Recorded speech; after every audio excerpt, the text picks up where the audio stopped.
Bonjour Patrice, je ne sais pas vous, mais moi j'ai apprécié quelques dessins ce matin. Bonjour Laurent, bonjour à tous. À la une de l'opinion, Édouard Philippe et Emmanuel Macron sont en pleine concertation. C'est en tout cas ainsi que les dépeint le dessinateur CAC. Les deux hommes se demandent ce qu'ils pourraient lâcher sans laisser trop de plumes. Sauf qu'ils n'ont déjà plus que la peau sur les os et que seule la bienséance inhérente à leur prestigieuse fonction m'interdit de dire qu'ils sont carrément à poil. Autrement dit, qu'ils n'ont plus grand-chose à négocier et vont devoir lâcher le morceau, puisque telle est la question posée par le journal. Oui, lâcher le morceau, tout simplement. Sinon, on va tout droit vers une célébration tardive, imprévue, du cinquantenaire de mai 68. Ça commence à bouger dans les campagnes, dans les facs, dans les lycées. Et quand Libération, qui s'y connaît en 68 ardise, se demande si on va glisser des gilets jaunes aux gilets jeunes, ce n'est pas que pour le plaisir de la vanne. Un gouvernement qui tombe de l'armoire, des réseaux sociaux qui jouent le rôle des transistors, des revendications confuses, un président muet, des partis politiques hors jeu et des syndicats laissés de côté.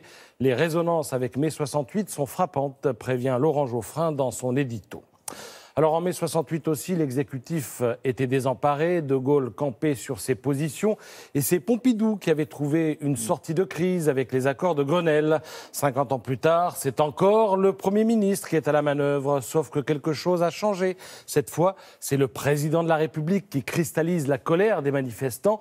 Des Français qui se sont habitués à son exercice jupitérien du pouvoir, qu'il a revendiqué, attendent désormais sa parole. Quand tu es habitué les gens à la coque et que tu leur donnes du hashish, c'est moins bon, résume l'un des proches du président dans l'opinion, qui rapporte évidemment ses propos ce matin. Et encore, tout ça, ce n'est que l'aspect politique, car derrière, il y a le business. Bien des commerces font un quart de leur chiffre d'affaires à Noël. Les Échos s'en alarment à la une et soulignent que la grande distribution a vu son chiffre reculer de 15 à 25% depuis le début de la crise. Il n'en fallait pas plus pour que le patron du MEDEF sorte du bois.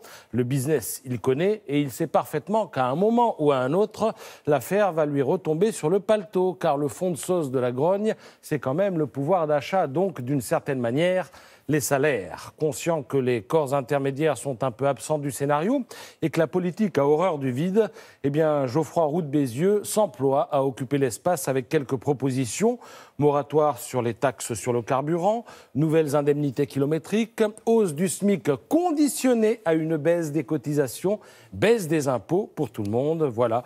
Il ne sera pas dit que le patronat s'est dérobé pendant la crise. Une crise que le Figaro n'hésite pas à qualifier de démocratique. Ce matin, c'est Vincent Trémollet de Villers qui est à la manœuvre et ce qu'il écrit a de quoi faire réfléchir. Alors je vais lire.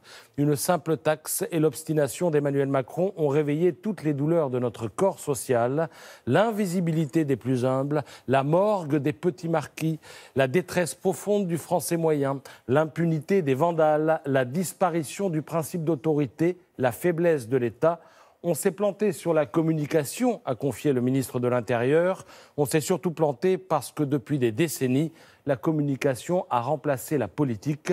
La crise des Gilets jaunes ne profitera à personne puisque tout est à reconstruire. Point final et rien à ajouter.